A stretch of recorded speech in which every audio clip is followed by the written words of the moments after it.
Assalamualaikum warahmatullahi wabarakatuh. Perkenalkan, nama saya Dini Noviana dari Universitas Islam Negeri Sumatera Utara, Fakultas Ilmu Tarbiyah dan Keguruan, jurusan Pendidikan Islam Anak Usia Dini 4, semester 7.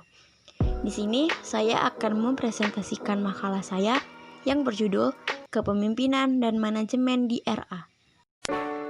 Sebelum saya memulai presentasi ini, alangkah baiknya untuk mengetahui rumusan masalah dari makalah saya. Yang pertama, apakah pengertian pemimpin, kepemimpinan, dan manajemen? Yang kedua, apa kaitan kepemimpinan dan manajemen? Ketiga, apakah kegiatan-kegiatan manajerial? Keempat, apakah keterampilan-keterampilan? Baiklah, yang pertama saya akan membahas tentang pengertian pemimpin, kepemimpinan, dan manajemen. 1. Pengertian pemimpin. Pemimpin adalah orang yang memiliki kelebihan untuk mempengaruhi, mengajak, mendorong, membimbing, menggerakkan, dan mengkoordinasikan staf pendidikan lainnya ke arah peningkatan mutu pendidikan. Kedua, pengertian kepemimpinan.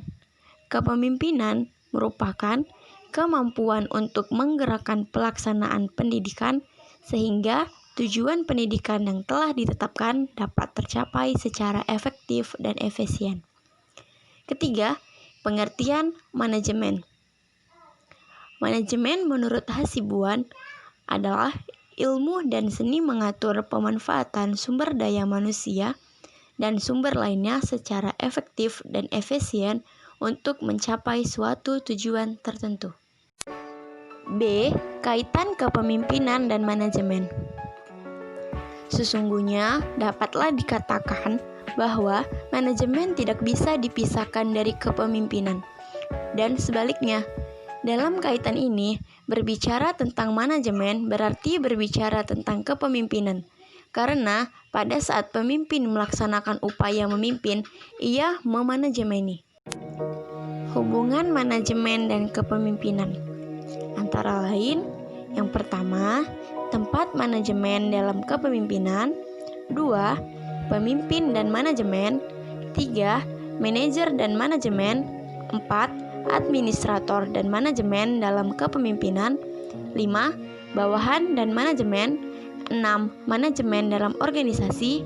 Dan yang ketujuh, manajemen dalam upaya memimpin. C. Kegiatan-kegiatan manajerial.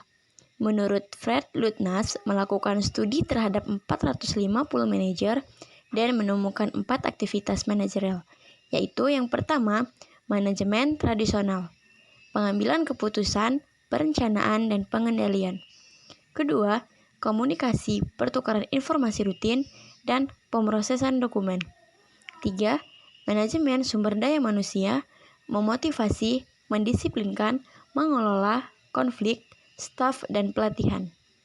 Keempat, networking, bersosialisasi, berpolitik, dan berinteraksi dengan pihak luar. D. Keterampilan-keterampilan pemimpin. 1. Keterampilan dalam berkomunikasi. Secara umum, salah satu tugas seorang pemimpin adalah menjadi perantara dalam melakukan kerjasama dengan perusahaan lain. Untuk mampu bekerja sama dengan perusahaan lain, pemimpin harus bisa berkomunikasi dengan baik ketika bertemu dengan pemimpin perusahaan yang akan menjadi mitra bisnisnya. 2. Keterampilan teknis. Yang dimaksud dengan keterampilan teknis ini, keterampilan dalam mengoperasikan berbagai perangkat yang ada di dalam komputer, seperti Microsoft Excel, Microsoft Office, dan berbagai program yang dapat membantu pekerjaan di dalam perusahaan. 3. Keterampilan bernegosiasi.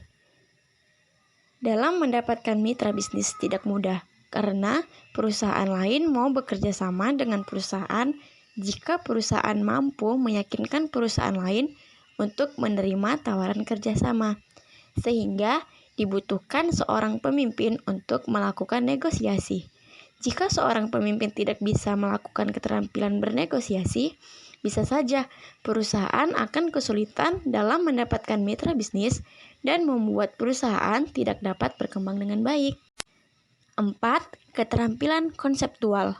Seorang pemimpin harus mampu membuat dan menentukan konsep tentang visi dan misi perusahaan yang jelas dan berbagai program kerja yang akan dilakukan perusahaan ke depannya.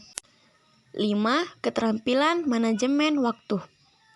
Pemimpin harus mampu mengelola waktu yang baik agar mendapatkan hasil yang optimal.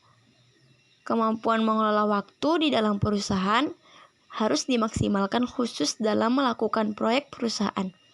Ketika perusahaan mampu mengefisienkan waktu, akan mendapatkan keuntungan yang lebih maksimal. 6. Keterampilan mengambil keputusan. Seorang pemimpin harus berani mengambil keputusan dan mampu berpikir dengan cepat untuk memprediksi dampak dari keputusan yang akan diambil. 7. Jeli dalam melihat peluang.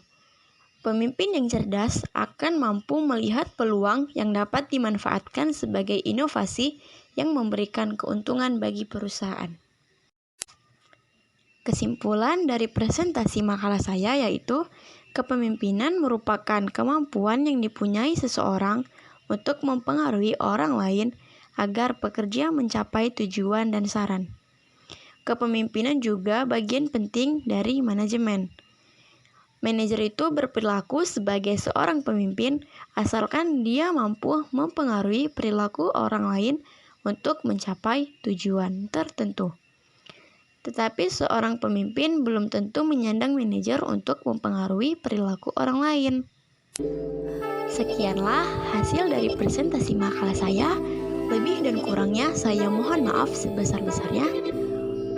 Assalamualaikum warahmatullahi wabarakatuh.